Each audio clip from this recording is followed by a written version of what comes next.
تمہیں کوئی حق نہیں پہنچتا میری انسلٹ کرنے کا، سمجھی؟ میں بھی تمہاری انسلٹ نہیں کر رہی، حقیقت بیان کر رہی ہوں۔ یہ الگ بات ہے کہ حقیقت بہت شرمناک ہے۔ عبیر کے لہجے میں نہ صرف تعصب تھا بلکہ تضحیک اور حقارت بھی تھی۔ سارا اسے دیکھتی رہ گئی۔ تم بھی کوئی شریف زادی نہیں ہو، اسی سسٹم کا حصہ ہو، وہ چیخ پڑی تھی۔ عبیر کا چہرہ دھواں دھواں ہو کر رہ گیا۔ یہی بد نصیبی ہے میری، مگر یاد رکھنا میں تمہاری طرح اس گندگی میں نہیں رہوں گی۔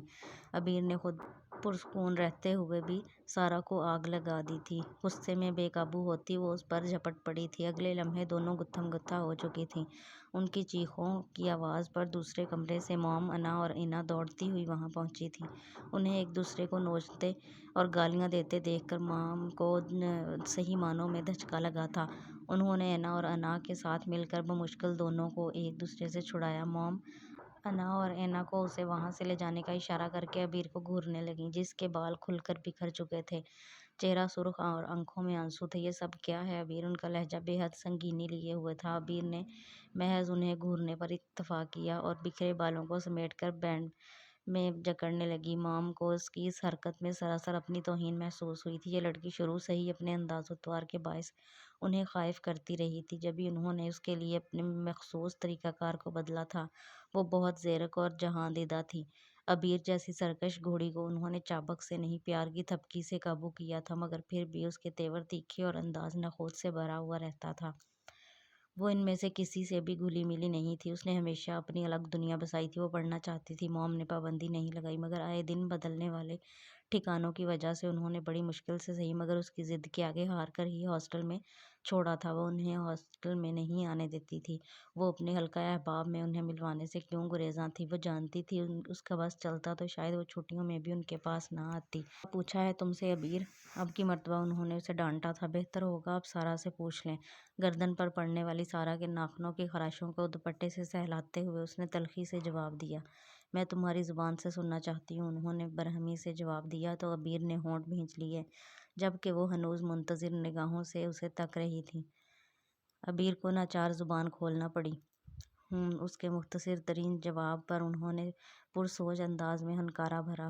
تمہیں اتنا غصہ کس بات کو سن کر آیا؟ پڑھائی چھوڑنے پر یا دھندے میں ہاتھ بٹانے پر؟ سوال ایسا تھا کہ عبیر کی گلابی رنگت کچھ اور بھی دہک کر انگارہ ہونے لگی۔ موم، آپ جانتی ہیں مجھے آپ کا یہ طریقہ کار پسند نہیں ہے۔ وہ کسی قدر بے بسی سے بولتی تو انہوں نے محض سر کو اس بات میں جنبش دی۔ پھر یہ کہ میں آپ کے ساتھ شامل نہیں ہونا چاہتی، اسے میری ضد سمجھیں یا پھر التجا۔ اب کی بار اس کا لہجہ مزید مضبوط اور دو ٹوک تھا۔ اس کے چہرے پر ٹھہری موم کی پرسوچ نگاہوں میں تفکر بھی اتر آیا۔ اس کے باوجود کہ یہ معاشرہ تمہیں تمہاری اس پاکی سمیت قبول نہیں کرے گا، تم پر اس گھرانے کی عورت کا لیبل لگ چکا ہے۔ عبیر، نہ کریں، مگر میں مجبوری میں بھی گناہ کا راستہ اختیار نہیں کروں گی، وہ پھر اس قطعیت سے کہہ گئی۔ پھر کیا کرو گی؟ خودکشی؟ اب کہ ان کے لہجے میں صرف جھنجھلاہٹ نہیں تھی، طنز بھی تھا۔ موم، بہتر ہوگا کہ آپ مجھے میرے حال پر چھوڑ دیں، میں کچھ نہ کچھ کر لوں گی، خدا بہتر راستہ نکالے گا۔ موم کچھ دیر سے اسے تکتی رہیں، پھر خاموشی سے اٹھ کر چلی گئیں۔ موم لبنہ فریدہ بیگم، والدین کی ڈھیر اولاد میں ان کا نمبر آخری تھا، اور ایسے بچے یا تو بہت زیادہ توجہ کے مستحق ہوتے ہیں یا پھر توجہ اور محبت میں بھی ان کا نمبر آخر میں ہی ہوتا ہے۔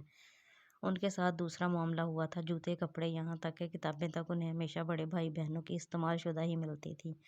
محدود آمدنی میں اتنے بڑے کنبے کی کفالت اور بے شمار اخراجات، کوئی ایک بھی تو ایسی خواہش نہیں تھی جو دل نے کی ہو اور وہ پوری بھی ہو گئی ہو۔ یہ محبت، توجہ اور خواہشات کی بے مائگی اور تشنگی ان کے اندر کیسی باغی سوچیں اور خیالات جنم دے چکی تھی، والدین کو اندازہ ہی نہ ہو سکا، اور وہ بیاہ کر اگلے گھر صدار گئیں، جو والدین کے گھر سے مختلف حالات میں ہرگز نہیں تھا۔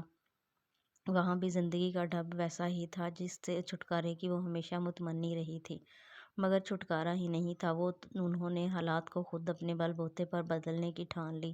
بغاوت تبدیلی کا سب سے مؤثر ہتھیار ثابت ہوا کرتی ہے۔ خوبصورتی پاس تھی، ناز و ادا سے آراستہ حسن سج سنور کر میدان میں اترا تو قدردانوں کی کمی نہ ہوئی۔ دنیا میں ایسے مردوں کی کمی نہیں جنہیں عورت اشارہ کرے تو قدموں میں لوٹنے اور شرافت کے جامے سے باہر آنے میں دیر نہیں لگاتے۔ ایسے لوگوں کو اپنا وقت رنگین کرنا ہوتا، ان کی مٹھی اور جیب گرم ہو جاتی۔ یہ مرد خاندان میں بھی ہوتے ہیں، عزیز و اقارب میں بھی ملتے ہیں اور گلی محلے میں بھی پائے جاتے ہیں۔ جو وقت اور حالات کے مطابق سہولت سے مطلب نکالنا خوب جانتے ہیں۔ کہتے ہیں گناہ خوشبو کی طرح ہوتا ہے، پھیلنے سے روکا نہیں جا سکتا۔ ان کے سسرالیوں میں پہلے چیم گوئیاں ہوئیں، پھر منہ پر کھل کر جھگڑے ہوئے، مگر شرمندہ ہونے والوں میں سے ہوتی تو یہ سب کرتی کیوں؟ شوہر نے نام نہاد شرافت کا اظہار طلاق کی صورت میں کیا اور بچیوں کو بھی ماں کے سپرد کر دیا۔ فریدہ بیگم نے سسرال سے جو جمع پونجی سمیٹی وہ یہی 4 بیٹیاں تھیں جو شکل و صورت میں انہی پر تھیں اور ان کے مستقبل اور عیش و عشرت کا بہترین ذریعہ تھیں۔ جب تک وہ خود جوان اور خوبصورت رہیں تب تک انہیں سراہنے والوں کی کمی نہیں رہی۔ انہی میں سے مسکین صورت آدمی سے نکاح کر کے انہوں نے اپنے اوپر سے طلاق یافتہ کا لیبل بھی اتار پھینکا اور معاشرے میں بظاہر عزت سے جینے لگیں۔ بیٹیاں انہی کی طرح تھیں، طرح دار، حسین اور اداؤں کے ہتھیار سے لیس۔ راہ چلتوں کو کبھی منٹوں میں اسیر کرنا ان کے بائیں ہاتھ کا کھیل تھا، گو کہ ان کی تربیت ہی اس نہج پر نہیں ہوئی تھی۔ انہوں نے آنکھ کھولتے ہی اپنے گھر کا ماحول بھی یہی دیکھا تھا۔ بس یہ ایک عبیر تھی جس کے مزاج اور فطرت کی نیکی اور راستے نے انہیں پریشان کر کے رکھ دیا تھا۔ وہ یہ بھی جانتی تھی معاشرے میں انہیں عزت کی نگاہ سے نہیں دیکھا جاتا۔ جبھی کچھ سالوں سے انہوں نے انداز بدل لیا تھا، مہذب اور خاندانی ہونے کا بہروپ بھرا اور اپنی پشت پر چند طاقتور ہاتھوں کی شے پر بہت اطمینان سے اپنا کھیل کھیلنے لگیں۔ امیر دولت مند لوگوں میں کسی نہ کسی بیٹی کا رشتہ طے کرتیں، بیاہ ہوتا اور سمجھدار بیٹی موقع ملنے پر وہاں سے سب کچھ سمیٹ لاتی اور پھر لوٹنے والوں کو ان کا نشان تک بھی نہ مل پاتا۔ صرف یہی نہیں، جو شادی کے چکر میں نہیں پڑنا چاہتے تھے وہ رات کے اندھیرے میں لڑکی کو اپنے ٹھکانے پر لے جاتے تھے۔ یہ کام بہت رازداری سے کئی سالوں سے جاری تھا۔ جنہیں خبر تھی وہ اس راز کو افشا نہیں کرتے تھے۔ اگر کبھی وہ پھنسے بھی تو ان کے تعلقات کام آئے اور وہ صاف بچ نکلی تھی۔ چھوٹی بی بی آپ کو بیگم صاحبہ یاد کر رہی ہیں؟ وہ اپنا بیگ تیار کر رہی تھی جب ملازمہ دستک دے کر اندر آئی۔ اس کی سبیہ پیشانی پر شکنیں سی نمودار ہوئیں۔ تم جاؤ، آتی ہوں میں۔ ملازمہ کو بھیج کر وہ الجھن زدہ متفکر سی بیٹھی رہی۔ کیوں بلوایا ہوگا موم نے؟ گو کہ ابھی اس کی چھٹیاں باقی تھیں، مگر وہ چند دن میں ہی یہاں کے ماحول سے گھبرا گئی تھی۔ بس نہ چلتا تھا کہ اڑ کر واپس ہاسٹل پہنچ جائے۔ اس نے گیلے بال تولیے کی قید سے آزاد کیے، انہیں سلجھایا، پھر دوپٹہ ڈھنگ سے اوڑھتی ان کے کمرے کی جانب چلی آئی۔ یس کم ان۔ ان کی دستک کے جواب میں موم کی مغرور سی آواز ابھری تھی۔ انہیں دیکھ کر اب کوئی یہ یقین نہیں کر سکتا تھا کہ وہ معمولی تعلیم یافتہ، غربت میں پل کر جوان ہونے والی وہی فریدہ ہے جو کبھی ایک عام سی لڑکی تھی۔ اب تو ان کے رنگ ڈھنگ ہی بدل گئے تھے۔ بیٹھو۔ اسے اندر داخل ہوتے دیکھ کر وہ جو سیل فون پر کسی سے بہت بے تکلفانہ گفتگو میں مصروف تھیں، الوداعی کلمات ادا کر کے اس کی سمت متوجہ ہوتے ہوئے بولیں، آپ نے بلوایا تھا؟ گو کہ وہ اس کی سگی ماں تھی، مگر عبیر نے کبھی ان کے لیے اپنے دل میں کوئی جذبہ محسوس نہیں کیا تھا۔ اس کی وجہ واضح تھی، اسے ان کے انداز و اطوار سے ہی نہیں، ان کے گناہ آلود زندگی سے بھی نفرت تھی۔ وہ ان سے شاکی تھی کہ انہوں نے اپنے ساتھ ساتھ اپنی اولاد کی بھی عاقبت تباہ کر ڈالی تھی۔ ایکچولی یہاں ایک فیملی نے ہمیں اپنے پوتے کی برتھ ڈے پارٹی میں انوائٹ کیا ہے۔ ایسا ہے کہ آج تم شام کی اس تقریب کے لیے انا کے ساتھ جا کر اپنا پارٹی ویئر لے آؤ۔ مگر میں وہاں جانے میں انٹرسٹڈ نہیں ہوں۔ تو انٹرسٹڈ نہ ہونا ایک الگ بات ہے اور کسی کام کو کرنا ایک یکسر الگ بات۔ تم وہاں جا رہی ہو، اٹس مائی آرڈر، اوکے؟ اب وہی کرو جو میں نے کہا ہے۔ ان کے لہجے میں واضح حکم تھا۔ عبیر کچھ دیر ہونٹ بھینچے خاموش کھڑی رہی، پھر ایک جھٹکے سے پلٹ کر وہاں سے چلی گئی۔ وہ انا کے ساتھ مارکیٹ نہیں گئی تھی۔ اس کا خیال تھا کہ موم ایک طوفان اٹھائیں گی، مگر اس کے برعکس ان کی خاموشی پر اسے حیرت نے آن لیا تھا۔ یہ حیرت اس وقت اضطراب اور شدید تعصب میں ڈھل گئی جب شام میں موم نے اس کا ڈریس لا کر اس کے پاس رکھ دیا تھا۔ تمہارے پاس صرف آدھا گھنٹہ ہے عبیر، اور سنو، آج سے تمہاری پڑھائی کا سلسلہ بھی ختم۔ تم ہمارے ساتھ کام میں شامل ہو رہی ہو۔ سارا کی بات غلط نہیں ہے، میں نے تم سے یہ امتیازی سلوک کر کے تمہیں زیادہ سر چڑھا لیا ہے، بس بہت ہو چکے یہ لاڈ وغیرہ۔ مگر میں ایسا ہرگز نہیں کروں گی، یہ بات آپ بھی سن لیں۔ اس نے طیش میں آتے ہوئے کپڑے اٹھا کر پھینک دیے۔ موم نے جواباً اسے سرد نظروں سے کچھ دیر ہونٹ بھینچ کر دیکھا، پھر جب وہ بولیں تو ان کا لہجہ سخت تھا۔ ایس پی دلبر چٹھا کو جانتی ہو، جو پچھلے ہفتے انا کی برتھ ڈے پارٹی پر یہاں آیا تھا؟ تمہیں ایک نظر دیکھ کر ہی تم پر مر مٹا، مگر میں نے اس کو انکار کر دیا تھا۔ تو وجہ یہی تھی کہ میں تمہیں ہرٹ کرنا نہیں چاہتی تھی۔ نہ ہی ایک دم سے اسے راستے پر ڈال دینا۔ میں نے تمہارے لیے صاف ستھرا راستہ چنا ہے، یاد رکھو۔ اگر تم نے اب پھر اکڑ دکھانے کی کوشش کی تو میں آج رات ہی چٹھا کو یہاں بلوا لوں گی۔ ایک رات کے وہ مجھے کم از کم بھی 50,000 ہنس کے دے سکتا ہے، مگر میں یہ سودا صرف ایک رات کا نہیں کروں گی۔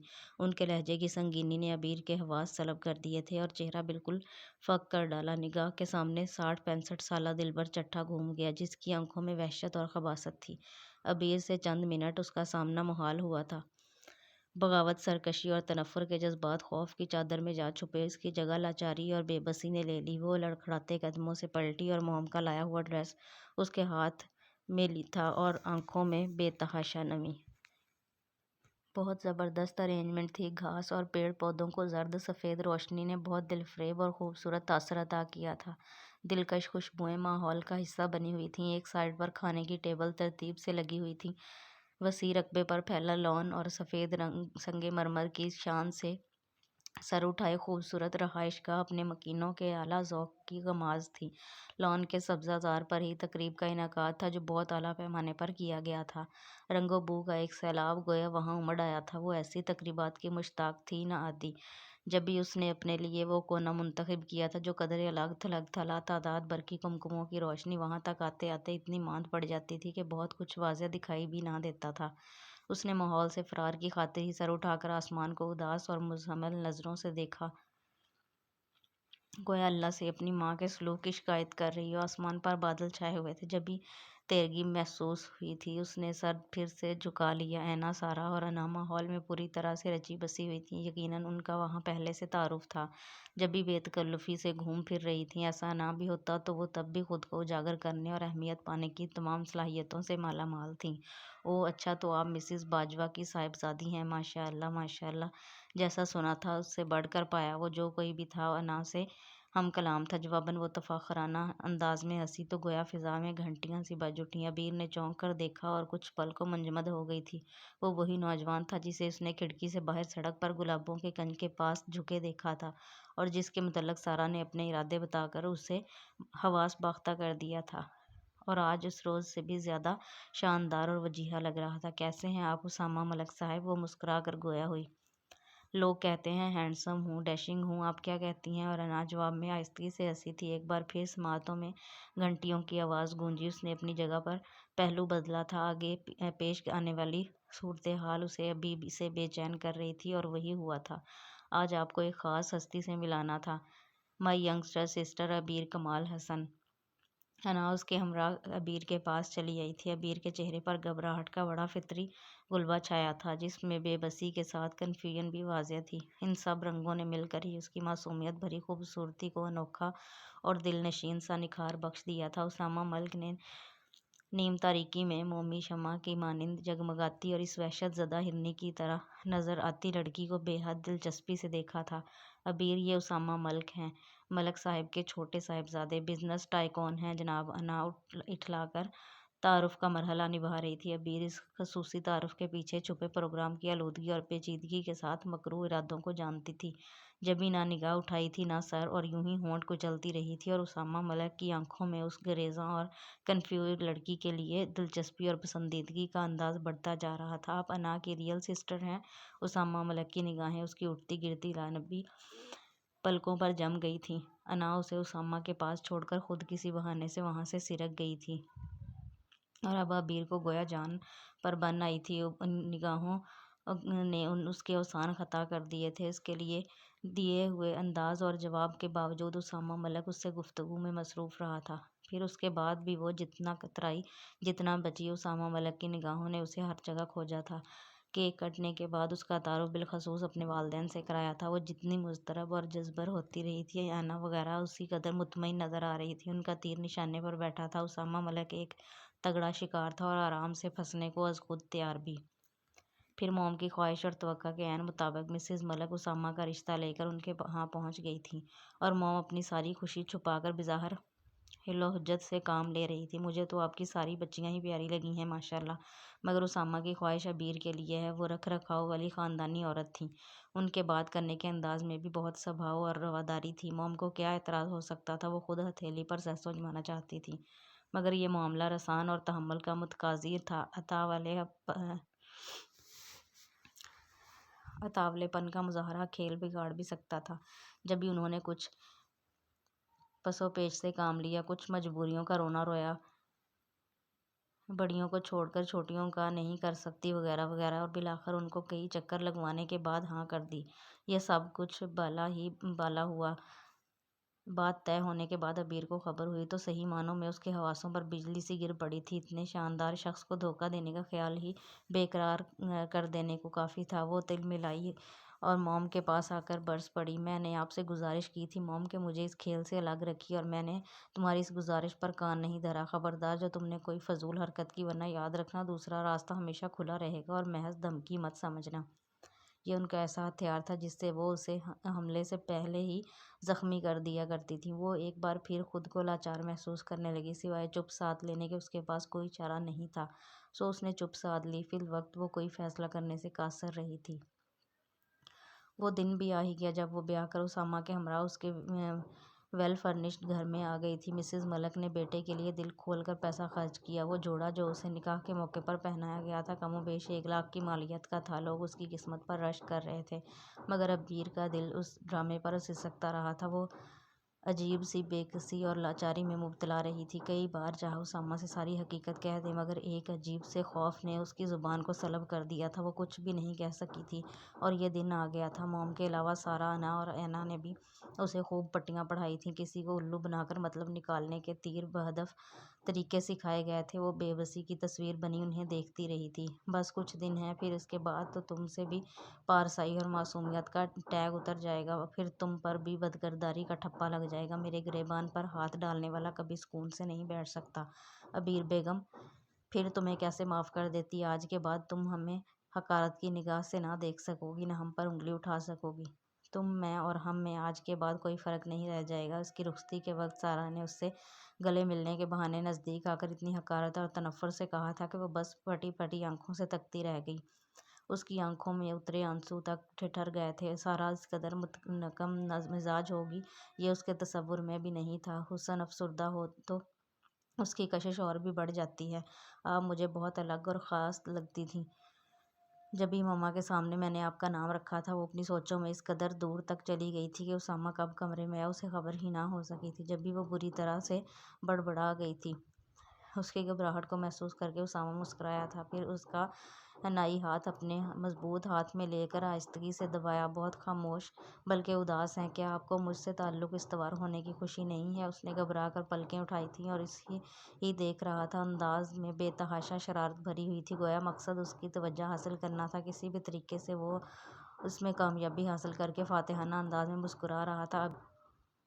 عبیر بری طرح سے جھنپی تھی، پلکیں شرمگئی، آنکھیں انداز میں لرز کی جھک گئی تھیں۔ وقتی طور پر صحیح، مگر وہ اس اضطرابی کیفیت سے نکل آئی تھی جس کا شکار تھی۔ بہت خوبصورت لگ رہی ہو۔ بھاری بھرکم لہجے میں کی گئی تعریف پر عبیر کا دل اپنی دھڑکنیں الٹ پلٹ کرنے لگا۔ رونمائی کا گفٹ جڑاؤ کنگن پہناتے اسامہ نے بہت ملائمت سے اسے بازوؤں میں بھر لیا تھا۔ اس ایک رات کا میں نے بہت شدت سے انتظار کیا تھا عبیر، تم جانتی ہو جب سے تمہیں دیکھا تھا میں نے صحیح معنوں میں میری نیندیں اڑ گئی تھیں۔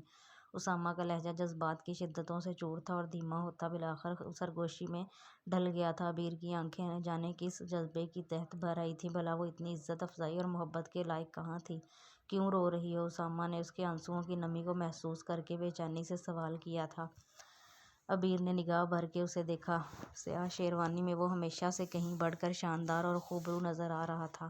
وہ آنسوؤں کی وجہ پوچھ رہا تھا اور وجہ بتانے لائق نہیں تھی۔ اس نے ہونٹوں کو باہم بھینچ لیا اور رات دھیرے دھیرے بھیگتی چلی گئی تھی۔ اگلے دن اسامہ نے اس کا تعارف عبدالعلی اور زارا سے کرایا تھا جو اس کے بڑے بھائی کی اولاد تھے۔ بڑے بھائی شیراز ملک اور ان کی وائف کی روڈ ایکسیڈنٹ میں 2 سال قبل وفات ہو گئی تھی۔ تب اسامہ نے دونوں بچوں کو اپنی سرپرستی میں لے لیا تھا۔ میں چاہتا ہوں عبیر تم ان بچوں کو ماں کا کردار ادا کرو، ان سے ویسے ہی محبت کرو جیسے کوئی ماں اپنی اولاد سے کرتی ہے، کرو گی نا؟ اور عبیر نے پوری آمادگی کے ساتھ سر اس بات میں ہلا دیا تھا۔ اسے ایک رات میں ہی وہ فیصلہ کر چکی تھی کہ وہ اسامہ کو دھوکہ نہیں دے گی، چاہے موم اسے کتنا ہی اکسائیں۔ وہ اسامہ کو خود مناسب الفاظ میں اپنی صفائی پیش کر سکتی تھی، وہ اس سے درخواست کر سکتی تھی وہ اسے ان غلط لوگوں سے بچا لے۔ صبح نماز کے بعد دعا میں بھی اس نے رب کریم سے یہی التجا کی تھی اور اسے پورا یقین تھا خدا اس کی فریاد کو رد نہیں کرے گا۔ اپنے راستوں پر چلنے والوں کو وہ خود مددگار ہو جایا کرتا ہے۔ بلا شبہ رسم کے مطابق اسامہ اسے موم کی طرف ملوانے کو لایا تو اس کے انداز میں واضح بے دلی تھی۔ موم نے اس سے نگاہوں ہی نگاہوں میں کچھ سوال کیے تھے، مگر وہ نظریں چرا گئی تھی اور موم اتنی جذبر ہوئیں کہ اپنی جگہ پر پہلو بدل کر رہ گئیں، جبھی انہوں نے بہانے سے اسے وہاں سے ہٹا دیا تھا۔ عبیر بیٹا دیکھنا ذرا، اینا نے ابھی تک چائے کیوں نہیں بنائی؟ وہ جانتی تھی بات بنتی نہ دیکھ کر انہوں نے اسے سمجھدار اور عیار بیٹیوں کے نرغے میں دیا ہے جو لازماً اسے اس سے اصل بات اگلوائیں۔ جبھی وہ کسی قدر ڈسٹرب ہوئی تھی، اسامہ کے سامنے انکار کی پوزیشن میں بھی نہیں تھی، اسی لیے اٹھ کر باہر تو آ گئی، مگر اینا کے پاس جانے کا اس کا قطعی ارادہ نہیں تھا۔ مگر وہ سب تو جیسے اس کی طاق میں تھی۔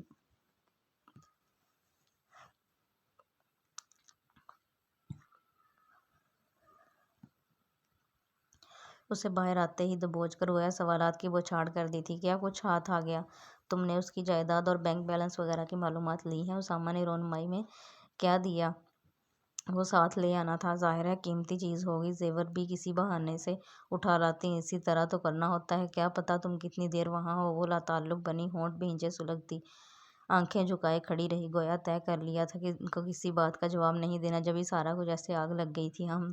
تم ہمارے ساتھ ہاتھ نہیں کر سکتی، یاد رکھو تم ہر لحاظ سے ہمارے رحم و کرم پر ہو، تمہاری حیثیت بہرحال کسی کٹ پتی سے زیادہ نہیں ہے جس کی ڈور ہمارے ہاتھ میں ہے۔ پارسائی کا ڈرامہ رچانے کی ضرورت نہیں ہے، بس جتنی جلدی ہو سکے اپنا مقصد حاصل کرو، ہم زیادہ انتظار نہیں کر سکتے۔ اور سنو، کوشش کرنا اس اسامہ سے دور رہنے کی، ایسا نہ ہو کہ وہاں سے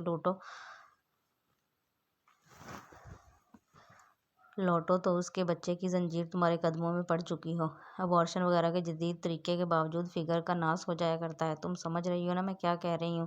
سارا نے غصے میں اسے گھورتے ہوئے ٹوکا تھا۔ وہ پتھر کی مورتی کی طرح بے تاثر نظروں سے اسے تکتے گئی۔ موم چائے کا کہہ رہی ہیں؟ کچھ دیر بعد وہ بولی تو اس کا لہجہ اس کے چہرے کی طرح سپاٹ تھا، یوں جیسے ان کی کسی بات کو سرے سے سنا ہی نہ ہو۔ اپنی بات مکمل کر کے وہ ان کی تلملاہٹ دیکھنے کو رکی نہیں تھی۔ پلٹ کر کچن سے نکلی تو اسامہ کو دروازے کے باہر موجود پا کر اسے لگا تھا کسی نے یکلخت زمین اس کے قدموں سے کھینچ لی ہو۔ کون ہو تم؟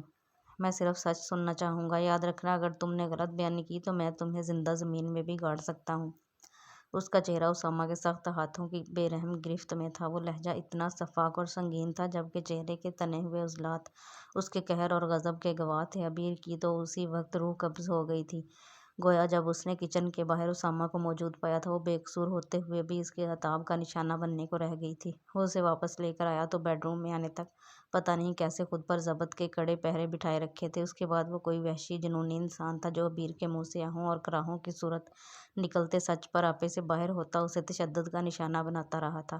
عبیر کے دل و دماغ پر مجرمانہ بوجھ دھرا تھا، جبھی اس نے سب کچھ چھپائے بغیر سب کچھ اس کے سامنے کھول کر رکھ دیا تھا، مگر جب اس نے اپنی صفائی پیش کرنی چاہی تب ہی وہ بفر اٹھا تھا۔ تو یہ پلان تھا تمہارا جس کے تحت تم نے مجھ سے شادی کی؟ بد کردار عورت! اس کا ہاتھ اٹھا تھا تو پھر رکنے میں ہی نہیں آ رہا تھا۔ عبیر پٹتے ہوئے بھی اپنی بے گناہی کا یقین دلانے کی کوشش کرتی رہی تھی، جبھی وہ کچھ اور غضبناک ہوا تھا۔ تم نے دھوکہ دیا ہے مجھے، اسامہ ملک کو، ہاؤ ڈیئر یو! وہ جیسے توہین سے پاگل ہو رہا تھا۔ نہیں، میں تو آپ سے شادی بھی نہیں کرنا چاہتی تھی۔ بکواس بند کرو فاحشہ عورت! تم اگر ان کے پلان میں شامل نہ ہوتی تو اس طرح سج دھج کر مجھے الجھانے کیوں آتی؟ اور میں کتنا احمق تھا، کتنی آسانی سے تمہارے جال میں پھنس گیا! وہ دانت بھینچ کر گرایا۔ عبیر اس کی وحشت کے آگے سراسیمہ ہونے لگی۔ وہ کتنی دیر جیسے خود ہی ہونٹ بھینچ کر اور ٹہل کر اپنا غصہ ضبط کرتا رہا تھا، پھر پلٹ کر باہر نکل گیا تھا۔ عبیر وہیں بیٹھ کر سسکنے لگی، اس کے ہونٹ کے زیریں کنارے سے خون جاری ہو گیا تھا، گردن پر گہری خراشیں تھیں جو اسامہ کے تشدد کا نتیجہ تھیں۔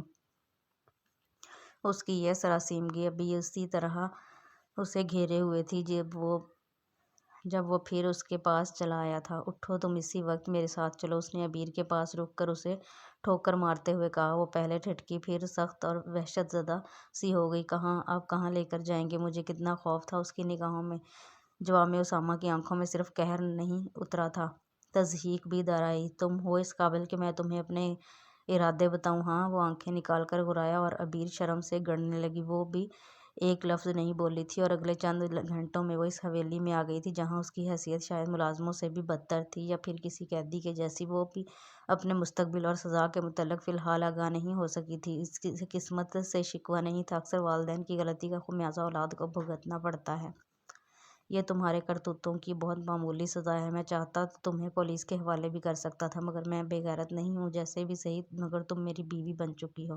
اس بھول میں بھی مت رہنا کہ میں تمہیں طلاق دوں گا تاکہ تم پھر سے گلچھڑے اڑانے لگو۔ یہ ہے وہ جگہ جہاں تمہیں اپنی زندگی کے باقی ماندہ دن گزارنے ہیں۔ وہ اسے حویلی کے جس کمرے میں لے کر آیا تھا اس میں زندگی کی ہر سہولت تھی، مگر باہر کی دنیا سے رابطے کو ایک کھڑکی تک نہیں تھی۔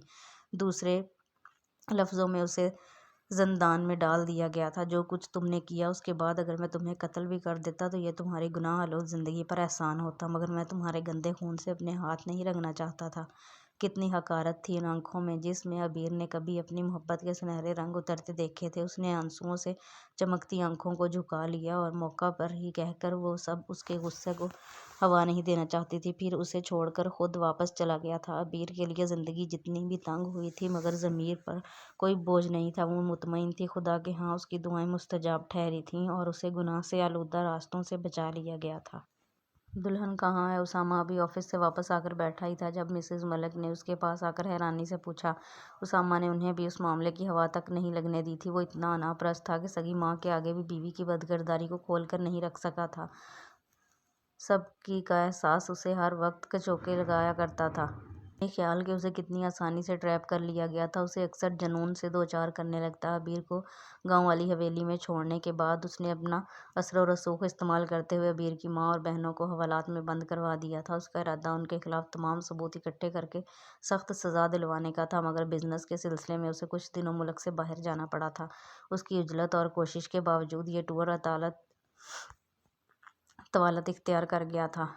واپس آنے پر سب سے پہلی اطلاع اسے ان عورتوں کی رہائی اور پھر اس علاقے سے بھی روپوش ہونے کی ملی تو سوائے کف افسوس ملنے کے وہ کچھ بھی نہیں کر سکا تھا۔ اس کے بعد اسے فوری طور پر عبیر کا خیال آیا تھا کہیں وہ بھی اپنی شاطرانہ فطرت کی بدولت اس کے ملازموں کو ڈوج دے کر فرار نہ ہو گئی ہو۔ اسے خدشے کے پیش نظر اسامہ نے حویلی رابطہ کیا تھا۔ ملازمہ سے بات چیت کر کے عبیر کی طرف سے خیر کی خبر سن کر قدرے اطمینان بھی نصیب ہوا، مگر مما کے سوال نے اسے پھر سے جزیربر کر دیا تھا۔ اب بولتے کیوں نہیں اسامہ؟ میں تو سمجھی آپ عبیر کو اپنے ساتھ لے کر گئے ہوں۔ اگر آپ کے ساتھ نہیں گئی تو پھر کہاں ہے؟ مسز ملک سوال پر سوال کر رہی تھی۔ اسامہ کے چہرے کے عضلات تناؤ کا شکار ہو کر رہ گئے تھے۔ مر گئی ہے وہ، آپ آئندہ اس کا تذکرہ نہیں کریں گی، اوکے؟ اس نے سرخ آنکھوں سے اسے دیکھتے ہوئے کہا اور ایک جھٹکے سے اٹھ کر وہاں سے چلا گیا۔ مسز ملک حیران پریشان سی کھڑی رہ گئیں۔ یہاں عبیر کی فیملی کے متعلق بھی عجیب و غریب باتیں سننے کو ملی تھیں کہ پولیس ان عورتوں کو پکڑ کر تھانے لے کر گئی تھی۔ مسز ملک اگلے دن صورتحال جاننے کو وہاں پہنچی تو وہاں وہ ملازمہ ملی تھی جو صفائی ستھرائی پر مامور تھی۔ اسی سے مسز ملک کو بس اتنا پتہ چل سکا تھا کہ وہ تینوں لڑکیاں اور ان کی ماں آج صبح ہمیشہ کے لیے وہاں سے جا چکی تھیں۔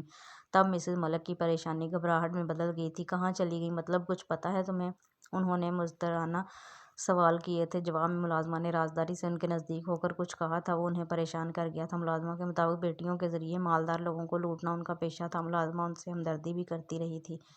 آپ کو رشتہ کرنے سے قبل اچھی طرح چھان بین کرنی چاہیے تھی بیگم صاحبہ، مگر وہ لوگ اس طرح کے لگتے تو نہیں تھے۔ تمہیں یقیناً غلط فہمی ہوئی ہوگی۔ انہوں نے اپنے تئیں بات ختم کر دی تھی، مگر بات ختم نہیں ہوئی تھی کہ پھر یہ بات انہوں نے ملازمہ کے علاوہ دیگر لوگوں کے منہ سے بھی سنی تھی۔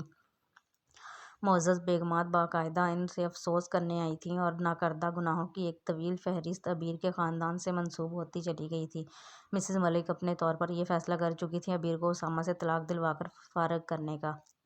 اس نے نماز کے بعد دعا کو ہاتھ بلند کیے تو پلکوں پر آنسو جگنو بن کر چمکنے لگے تھے۔ یہ جو کچھ ہوا تھا وہ اس پر شاکی نہیں تھی، مگر کبھی کبھی دل بھرانے سا لگتا تھا۔ یہاں کرنے کو اس کے پاس کچھ نہیں تھا اور فراغت اسے پاگل بنانے کو کافی تھی۔ تب اس نے اپنی وحشت سے گھبرا کر رب سے لو لگا لی تھی۔ اللہ جو دلوں کے بھید سے آگاہ ہے، وہ تو اس صورت میں اپنے بندے کا منتظر رہتا ہے اگر وہ گنہگار ہو اور تو پھر ہے بے قصور تھی۔ اللہ کی یاد سے اس دل کو سکون دینا چاہا تو جیسے ہر غم سے آزاد ہو گئی تھی۔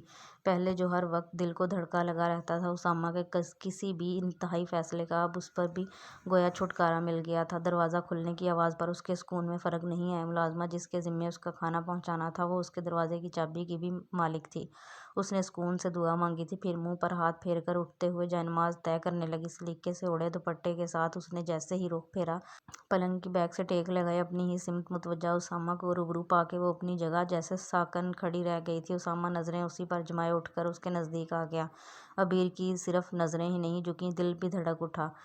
بہت اچھا کر رہی ہو، خدا سے معافی مانگ کر اپنے گناہ بخشوا رہی ہو، مگر یاد رکھنا میں کبھی تمہیں معاف نہیں کروں گا۔ سگریٹ ہونٹوں سے نکال کر جوتے تلے مسلتے ہوئے اس نے سرد آواز میں جتلایا۔ عبیر نے جواب میں چپ سادھے رکھی تو اسامہ کو اس کا یہ سکوت زہر آلود کرنے لگا۔ کیا ثابت کرنا چاہتی ہو تم کہ میری باتوں سے تمہیں کوئی فرق نہیں پڑتا؟ اسامہ نے گراتے ہوئے ایک دم اس کی گردن دبوچ لی تھی۔ عبیر اس کی گرفت میں زور سے پھڑپڑائی۔ مجھے معاف کر دے اسامہ، میں بکواس بند رکھو، سمجھی؟ اس نے نفرت زدہ انداز میں اسے جھٹک دیا تھا۔ وہ صوفے پر جا کر گری، سر صوفے کی ہتھی سے جا لگا تھا۔ زمین آسمان جیسے اس کی نظروں میں گھوم گئے تھے، مگر آزمائش ختم نہیں ہوئی تھی۔ ساجدہ بتا رہی تھی تم پریگننٹ ہو، بتایا کیوں نہیں تم نے مجھے؟ وہ کڑے تیوروں سے اسے گھور رہا تھا۔ عبیر کے اوسان خطا ہونے لگے۔ وہ کہہ نہیں سکی اس نے ایسا کیوں کوئی اختیار دیا تھا اسے، نہ سہولت، مگر زبان تو جیسے گنگ تھی، خوف سے، مجبوریوں سے۔ مجھے یہ بچہ نہیں چاہیے، سن رہی ہو تم؟ جہنم واصل کرو اس گناہ کی پیداوار کو۔ جی؟ عبیر کی آنکھیں حیرت اور خوف سے پھٹ سی گئیں۔ اسامہ کے تاثرات مزید خوفناکی سمیت لائے تھے۔ اسے ایسے کیا دیکھ رہی ہو مجھے؟ جیسے بہت بڑا کارنامہ انجام دیا ہو۔ وہ دانت بھینچ کر بولا تھا، اس کے لہجے میں ایسی تپش تھی جس کی آنچ روح تک سلگا رہی تھی۔ یہ ناجائز بچہ نہیں ہے کہ میں اسے ضائع کروا دوں۔ اور رہ گئی تھی۔ اس کا ہاتھ اس انداز میں عبیر کے چہرے پر پڑا تھا کہ اس کے ہونٹ اور ناک سے ایک ساتھ خون چھلک پڑا تھا، مگر اسامہ کی آنکھوں سے پھر بھی نفرت کی چنگاریاں سی پھوٹ رہی تھیں۔ مجھے سبق پڑھانا چاہتی ہو مجھے؟ بدبخت عورت، کیا سمجھتی ہو خود کو؟ مجھے کیا پتا مجھ تک آنے سے قبل تم کتنے مردوں کے دل بہلانے کا کام کر چکی تھی۔ یہ کس کا گناہ ہے جسے تم میرے سر تھوپنا چاہتی ہو؟ تم جیسی بدگماش عورت کے سب ہتھ کنڈوں سے بخوبی آگاہ ہوں میں۔ اس کا لہجہ اس کی نظروں سے زیادہ شدید اور بے لحاظ تھا۔ عبیر گال پر ہاتھ رکھے کچھ دیر اسے دیکھتی رہی۔ پھر جانے کیا ہوا تھا، وہ خوف و بے بسی جیسے کہیں گم ہو گئی۔ اس کی جگہ طیش اور غیظ و غضب نے لے لی۔ کوئی بجلی سی چمکی تھی اور اس نے آگے بڑھ کر اسامہ کا گریبان پکڑ لیا تھا۔ کیا سمجھتے ہو تم خود کو کہ بہت پارسا ہو اور میں بہت بدکردار عورت ہوں؟ ہاں، میں نے بتایا تمہیں، اپنی صفائی بھی دی۔ یہ تھی میری پارسائی کی نشانی۔ تم نے جو سلوک کیا میرے ساتھ میں نے اسے خاموشی سے سہ لیا۔ یہ تھی میری نیک نیت کا اظہار۔ جو بدگماش عورت ہوتی میں تو یہ چار دیواری، یہ بند دروازہ میرا راستہ نہیں روک سکتا تھا۔ سمجھے تم؟ میں نے سب کچھ سہا صرف اس لیے کہ تم حق بجانب تھے اور میرے دامن پر میرے اپنوں کے کردار کے داغ تھے۔ کیچڑ میں کھلنے والا کنول چاہے پاکیزہ ہو مگر مشکوک ضرور رہتا ہے۔ میں بھی اپنی صفائی پیش کرنے کے ثبوت نہیں لا سکتی۔ جو بات گھن گرج سے، تلخی سے شروع ہوئی تھی، اس کا اختتام پھر اس کے آنسوؤں پر ہوا تھا۔ وہ جیسے تھک گئی تھی اور بری طرح روتے ہوئے اسے چھوڑ کر فاصلے پر ہو گئی تھی۔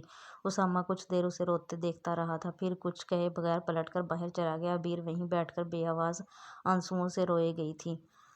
اس کے کمرے میں بے حد اندھیرا تھا۔ باہر موسم اپنی شدتوں پر تھا۔ طوفانی ہواؤں کے جھکڑ سے درختوں کی ٹہنیاں ٹوٹ کر گر رہی تھیں۔ بارش کی بوچھاڑ کھلی کھڑکی سے ہوا کے زور پر اندر آتی اور کمرے کے ایک حصے کو بھگو جاتی۔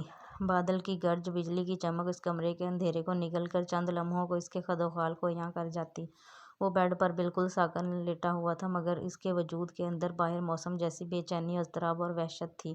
سماعتوں میں بار بار روتی سسکتی آواز کی بازگشت گونجتی تھی۔ جو سزا تم نے مجھے سنائی میں نے بلا حیل و حجت قبول کر لی۔ یہ تھی میری پارسائی کی نشانی۔ تم نے جو سلوک میرے ساتھ کیا اسے میں نے خاموشی سے سہ لیا۔ یہ تھی میری نیک نیت کا اظہار۔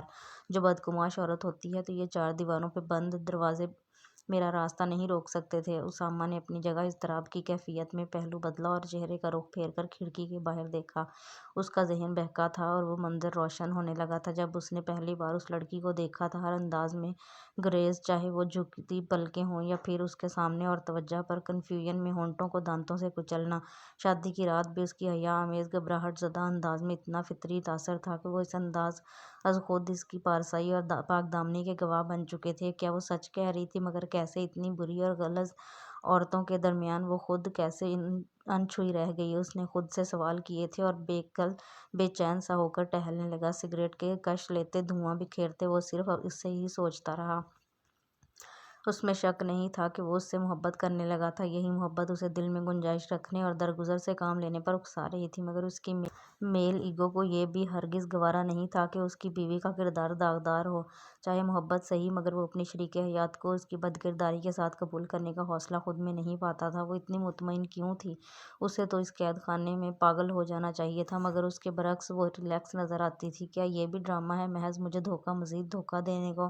اس نے ایک نئی بات سوچی اور دماغ راگ کی رگیں کھینچتی ہوئی محسوس کرنے لگا۔ اگر تم غلط ہو، قصوروار ہو تو میں تمہیں معاف نہیں کروں گا، یہ طے ہے، چاہے مجھے اپنے دل کو خود اپنے پیروں تلے کیوں نہ کچلنا پڑ جائے، اس نے سوچا تھا، اور جیسے حتمی فیصلہ کر کے کسی قدر مطمئن ہوا تھا۔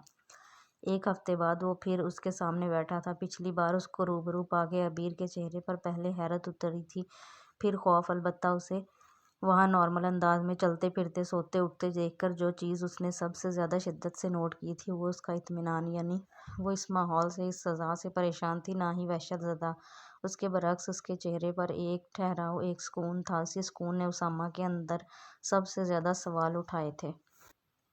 اس بیگ میں وہی سب کچھ ہے جس کی چاہ میں تم نے مجھ سے شادی کی، مجھے دھوکہ دینا چاہا۔ کچھ توقف کے بعد وہ بولا۔ عبیر کے چہرے پر تاریکی چھا گئی۔ وہ کچھ دیر اسے دیکھتی رہی، پھر اپنی جگہ سے اٹھی تھی اور ایک دم جھکتے ہوئے اس کے پیروں کو اپنے کانپتے سرد ہاتھوں میں جکڑ کر کہا تھا، میری اس دن کی باتوں پر مجھے معاف کر دیں اسامہ، آپ کو خدا کا واسطہ ہے مجھے گھر سے نہ نکالیں، مجھے اپنے ہاتھوں سے مار دیں مگر یہ سزا نہ دیں۔ وہ اس کے پیروں سے لپٹ گئی تھی اور زاروں کی طرح روتے ہوئے بار بار یہی التجا کر رہی تھی، میں تم جیسی عورت کو اب مزید برداشت نہیں کر سکتا، میرے لیے یہ فیصلہ ناگزیر ہو چکا ہے۔ وہ اٹھ کھڑا ہوا اور بے اعتنائی سمیت اس کے ہاتھ جھٹک کر فاصلے پر کھڑا ہو گیا۔ عبیر کے آنسوؤں میں شدت آنے لگی۔ میری بات کا یقین کریں اسامہ، میں نے آپ کو کوئی دھوکہ نہیں دیا، میں آپ کے پاس غلط ارادے سے بھی نہیں آئی تھی، میں آپ سے شادی سے پہلے تک انچھوئی تھی، یہ بچہ آپ کا ہی ہے، لیکن اگر آپ ایسا نہیں چاہتے میں ابارشن کے لیے بھی تیار ہوں، لیکن خدا کے واسطے مجھے یہاں سے نہ نکالیں، میں نے خدا سے ہمیشہ عزت اور آبرو کی حفاظت کی دعا مانگی ہے، مجھ سے یہ تحفظ نہ چھینیں۔ وہ بلک رہی تھی، تڑپ رہی تھی۔ اسامہ کی آنکھیں سلگنے لگیں۔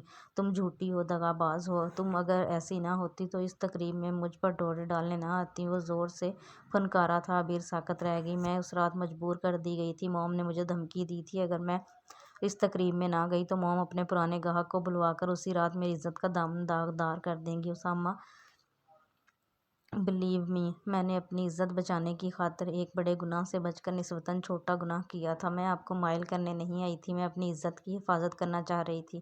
اس نے گڑ گڑاتے ہوئے اپنی ذات پر پڑا پردہ اٹھا کر ایک اور حقیقت آشکار کی تھی۔ اسامہ ہونٹ بھینچے اسے دیکھتا رہا، پھر کاندھے اچکا دیے تھے۔ تم کہہ سکتی ہو مجھے تمہاری بات کا یقین نہیں ہے۔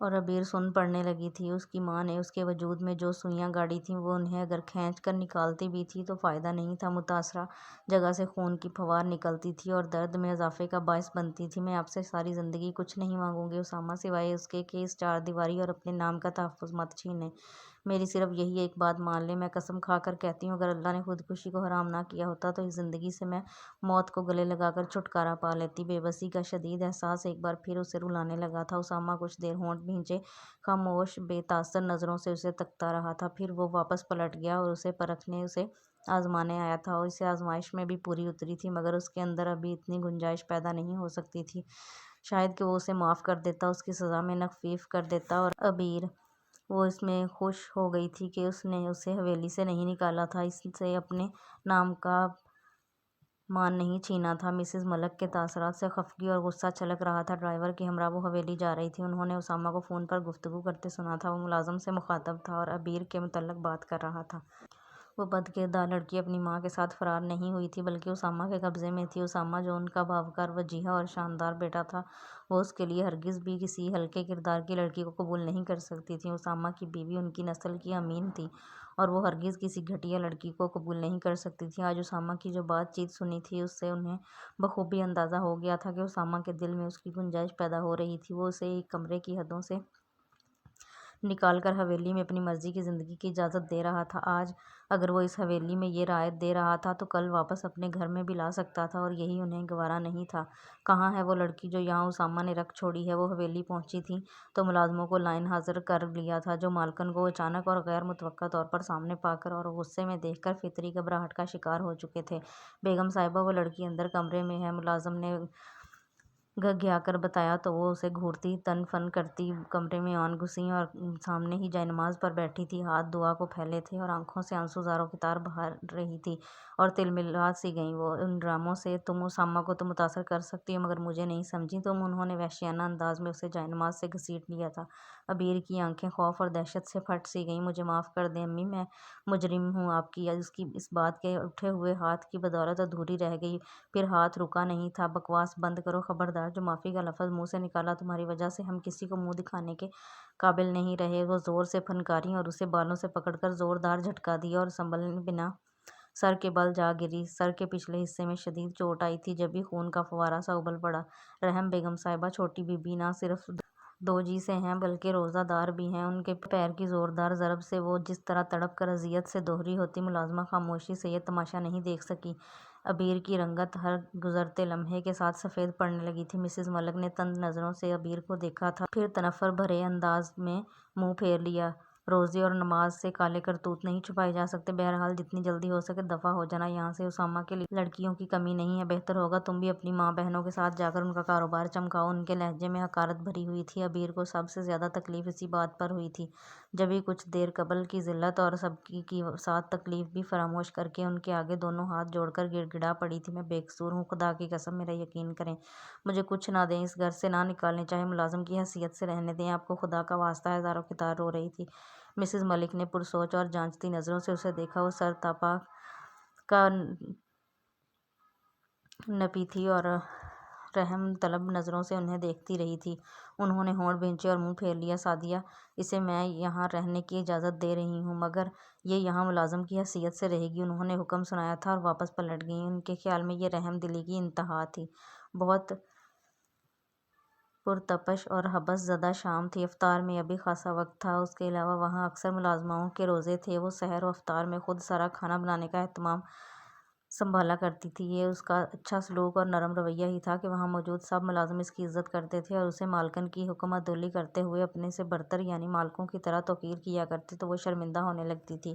اس نے شربت بنانے کے بعد فریج میں رکھا اور خود پائپ لگا کر صحن میں چھڑکاؤ کرنے لگی تھی۔ تبھی حویلی کے اندرونی دروازے سے اسامہ اندر آیا تھا۔ پائپ عبیر کے ہاتھ سے چھوٹ گیا۔ ماں کے بعد بیٹے کے تیور پتہ نہیں کتنے برے ہوتے۔ خوف اس کی رنگت میں زرد بھرنے لگا۔ السلام علیکم۔ اسامہ کے نزدیک آنے پر اس کے ہونٹ کپ کپ آئے تھے۔ نظریں مجرموں کے انداز میں جھک کر قدموں سے جا ملی تھیں۔ وعلیکم السلام، کیسی ہو؟ سوال ہوا تھا اور وہ غیر یقینی سے اسے دیکھنے لگی۔ اتنا مشکل سوال پوچھ لیا ہے کہ یوں خوفزدہ نظر آنے لگو۔ شوہر ہوں تمہارا، سخت غصیلا ٹیچر نہیں۔ اس کا سر تھپک کر وہ خفیف سا مسکرایا۔ عبیر کا سکتہ ٹوٹا مگر حیرت ہنوز تھی۔ تم قابل بھروسہ نہیں ہو عبیر، مگر میں تمہیں موقع ضرور دینا چاہوں گا۔ پتہ نہیں کیوں مگر میں تم سے دھوکہ کھانے کو بھی تیار ہوں۔ اس کا ہاتھ پکڑ کر وہ اندر لے آیا تھا اور گہرا سانس بھر کر آہستگی سے کہہ رہا تھا۔ عبیر کی آنکھیں پانیوں سے بھر گئیں۔ اسے یقین نہیں آ سکا تھا اسامہ نے ہی کہا جو ابھی اس نے سنا۔ ممی بہت خفا ہیں مگر انہوں نے گنجائش نکالی ہے۔ میں چاہتا تو تمہیں یہاں سے نکال سکتا تھا طلاق دے کر، مگر میں ایسا نہیں کر رہا۔ معاف کرنا خدائی وصف ہے اور خدا معاف کرنے والوں کو پسند کرتا ہے۔ میں نہیں جانتا میں اتنا اعلیٰ ظرف کیوں کر بن رہا ہوں اور میں اس اعلیٰ ظرفی پر قائم رہوں گا کہ نہیں، تم دعا کرنا میں اس پر قائم رہ سکوں۔ وہ رسانیت سے کہہ رہا تھا۔ عبیر کی آنکھیں چھلک پڑیں۔ وہ کچھ کہنا چاہتی تھی مگر شدت جذبات سے کچھ بولا نہیں گیا۔ آنسو اس کے ہر جذبے کے مظہر بن گئے تھے۔ پیچھے پلٹ کر دیکھوں تو مجھے اپنی زندگی میں کوئی نیکی، کوئی ایسا کام نظر نہیں آتا جو میں نے خالصتاً خدا کے لیے کیا ہو۔ تم کہہ سکتی ہو یہ درگزر، یہ معافی میں نے خدا کی رضا حاصل کرنے کو دی ہے۔ وہ دلوں میں گنجائش نکالنے والا ہے۔ مجھے تمہارے معاملے میں اعلیٰ ظرفی پر قائم رکھے۔ تم دعا کرو گی نا؟ وہ سوال کر رہا تھا۔ اسی پل فضا میں مغرب کی اذان کی مقدس آواز گونج اٹھی۔ اس نے پوری حمادگی کے ساتھ سر ہلایا تھا۔ اسامہ اس کا ہاتھ پکڑ کر باہر لے آیا، وہاں جہاں سب ملازمین جمع تھے اور روزہ افطار کر رہے تھے۔ اسامہ نے پلیٹ سے کھجور اٹھا کر خود اس کے منہ میں ڈالی تھی۔ آج میرا روزہ نہیں ہے، میں گرمی میں روزہ نہیں رکھتا، مگر کل تم مجھے سحری کے لیے ضرور جگانا۔ وہ اسے تاکید کر رہا تھا۔ عبیر کے دل میں جیسے ڈھیروں سکون اتر آیا۔ اس کی ساری دعائیں مستجاب ہوئی تھیں، بلکہ خدا نے اسے اس کی اوقات سے بڑھ کر نواز دیا تھا۔ عید میں ابھی کچھ دن تھے مگر اسے ابھی سے عید سعید کی خوش خبری مل چکی تھی۔ گھپ اندھیرا چھٹا تو سنہری دھوپ نے ہر سمت روشنی پھیلا ڈالی تھی۔ اگر آپ کو میرا یہ ناول پسند آیا ہے تو سبسکرائب کریں اور بیل آئیکن کو لازمی پریس کریں تاکہ آپ ایسے ہی زبردست سے ناول سن سکیں۔ پھر ملیں گے ایک نئے ناول کے ساتھ، تب تک کے لیے اللہ حافظ۔